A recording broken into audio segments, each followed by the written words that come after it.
और UK triple SC paper leak मामले में एक और आरोपी गिरफ्तार किया गया। आरोपी रुपेंद्र जायसवाल को एसटीएफ ने अरेस्ट कर लिया है। रुपेंद्र ने ही राजेश चौहान से पेपर लेकर सादिक मूसा तक ये पेपर पहुंचाया था और आरएमएस कंपनी के मालिक है राजेश चौहान। आरोपी रुपेंद्र लंबे समय से फरार चल रहा था। आरोपी पर 25,000 का इनाम भी घोषित किया गया। स्नातक स्तरीय भर्ती घोटाले में अभी तक 44 आरोपी गिरफ्तार किए जा चुके हैं। कुछ और भी नाम शामिल आ रहे हैं जिन पर जल्द ही एक्शन होगा और गिरफ्तारी की जाएगी। और ज्यादा जानकारी के साथ में सत्येंद्र वर्तवाल जुड़ गए हैं। सत्येंद्र, 44 लोगों की गिरफ्तारी हो चुकी है और कितने लोग बाकी? अमरदीप, क्योंकि यूके ट्रिपल एससी जो पेपर लीक मामला है उसमें लगातार एसटीएफ कार्रवाई कर रही है। एसटीएफ ने एक आरोपी जो कि रुपेंद्र जायसवाल है इसको अरेस्ट किया है। बताया जा रहा है कि जो जायसवाल है ये अहम कड़ी था राजेश चौहान और सादिक मूसा के बीच का। राजेश चौहान रुपेंद्र को ही पेपर देता था और उसके बाद रुपेंद्र इसे आगे सादिक मूसा तक पहुंचाता था, यानी कि अहम कड़ी थी। भले ही एसटीएफ को इसका नाम और इसके बारे में पहले से जानकारी थी, लेकिन एसटीएफ को ये लंबे समय से फरार चल रहा था, जिसको एसटीएफ ने देर रात अरेस्ट किया है। और बताया ये भी जा रहा है कि इस जो आरोपी है अभी इसके साथ कुछ और लोग हैं जिनको एसटीएफ जल्द अरेस्ट कर सकती है। जी, तमाम जानकारी साझा करने के लिए बहुत शुक्रिया आपका।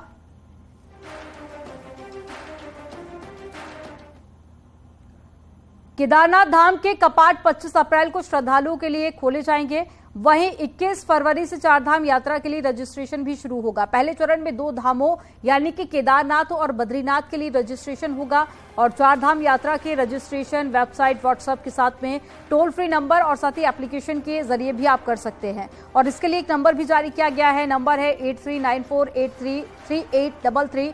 इस पर आप रजिस्ट्रेशन करवा सकते हैं और इसके अलावा एक व्हाट्सएप नंबर भी जारी किया गया है, उस पर भी आप रजिस्ट्रेशन करवा सकते हैं।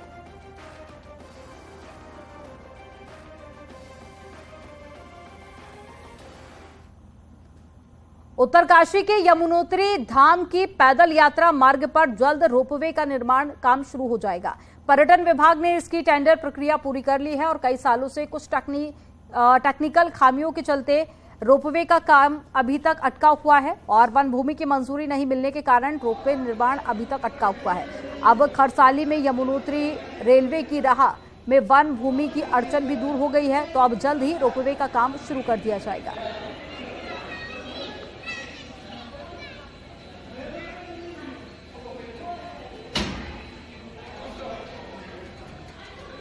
तो अब जल्द ही रोपवे का निर्माण कार्य शुरू किया जाएगा और जिससे यात्रियों को सुविधा मिलेगी, आवाजाही करना और भी ज्यादा आसान हो जाएगा।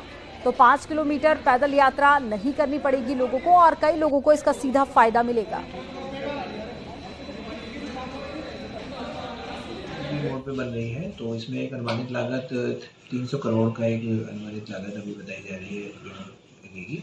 अब चूंकि इसमें प्राइवेट प्लेयर इन्वॉल्व है तो अभी इसकी एक्चुअल जो लागत है उसका आकलन करना भी थोड़ा सा मुश्किल होगा। अभी एक सर्वे चल रहा है, सर्वे के बाद इसका एक्चुअल रिपोर्ट आएगी। लगभग 3.5 किलोमीटर का ये रोपवे है और ये जल्द ही इसमें निर्माण कार्य शुरू होगा। निश्चित तौर पे इससे जो है यात्रियों को काफ़ी सुविधा मिलेगी, क्योंकि 5 किलोमीटर का एक ट्रैक था, इससे जो है रोपवे बनने से यात्रियों को सुविधाएं मिलेंगी। और पिछले दिनों हुई भारी बर्फबारी के बाद में मलारी राष्ट्रीय राजमार्ग और बद्रीनाथ राष्ट्रीय राजमार्ग पर कई जगहों पर ग्लेशियर टूट कर आए, जिन्हें हटाने के लिए बीआरओ की टीम जुटी हुई है। हालांकि दोनों ही हाईवे पर सड़क डबल कटिंग का काम भी जारी है। बीआरओ सबसे पहले ग्लेशियर को हटाकर सड़क को आवाजाही के लिए खोलने की कोशिश कर रहा है।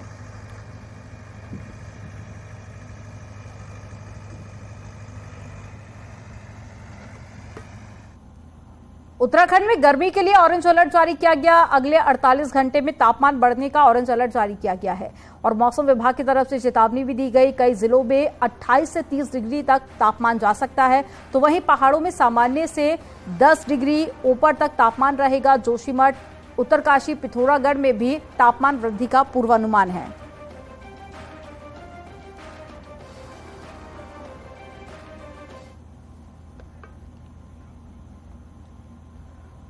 G20 को लेकर उत्तराखंड सरकार की तैयारियां भी तेज हो गई हैं। प्रदेश के ऋषिकेश में स्थित आनंदा होटल, नरेंद्र नगर और GMVN के साथ में परामर्श निकेतन में कार्यक्रम का आयोजन किया जाएगा। परमार्थ निकेतन में कार्यक्रम का आयोजन होना है, जिसमें कई देशों के करीब 120 डेलीगेट उत्तराखंड पहुंचकर कार्यक्रम में हिस्सा लेंगे। ऋषिकेश में 2 कार्यक्रम G20 शिखर सम्मेलन के तहत होने हैं, जिसमें से पहला कार्यक्रम 25 मई से शुरू होगा, जो 28 मई तक चलेगा, और उसके साथ ही दूसरा कार्यक्रम 26 जून से शुरू होकर 28 जून को समाप्त होगा।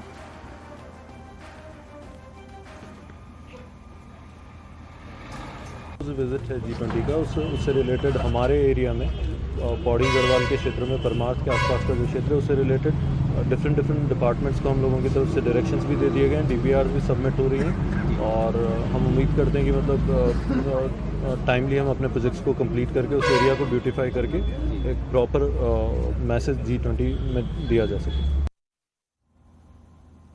अल्मोड़ा में पंचायत प्रतिनिधियों को 2 अधिक बच्चे पैदा करना महंगा पड़ रहा है। दरअसल पंचायती एक्ट 2019 के अनुसार 2 बच्चों से अधिक होने पर अपना पद गंवाना पड़ेगा। एक्ट में यह भी है कि अगर किसी उम्मीदवार को तीसरी संतान होती है तो उसे कुर्सी छोड़नी होगी, जिसके बाद में अल्मोड़ा जिले में 2 ग्राम प्रधान और 1 क्षेत्र पंचायत सदस्य को पद से हटाया गया, जबकि 2 प्रधान और 1 क्षेत्र पंचायत सदस्य को नोटिस जारी किया गया। एक प्रधान सेल्टा चावल लमगड़ा वालों को हटाया है और इसी के तहत एक्ट के तहत ग्राम पंचायत लाल नगरी के प्रधान ने स्वयं इस्तीफा दिया है और ग्राम पंचायत कफल गांव और सुरचड़ाव को हमने नोटिस भेजा है।